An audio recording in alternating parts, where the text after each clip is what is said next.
Histoire de la médecine algérienne pendant l'occupation française. C'est le dernier livre rédigé par le professeur Mustapha Khiyati, président de la Commission nationale pour la promotion de la santé Forem.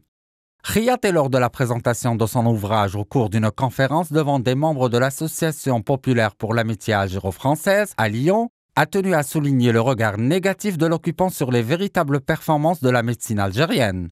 Les Français, lorsqu'ils sont arrivés en 1830, ils n'avaient pas une idée sur la médecine qui était exercée en Algérie.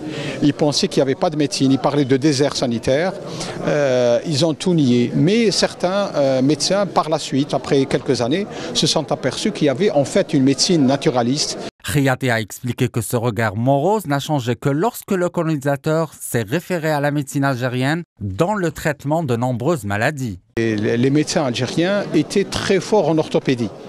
Et en particulier, les médecins français ont beaucoup appris en matière de blessures par arme à feu, puisqu'en Algérie, on utilisait des tiges de miel qui étaient incrustées à la place des balles. Et comme on sait que le miel est bactéricide, donc il n'y avait pas de surinfection.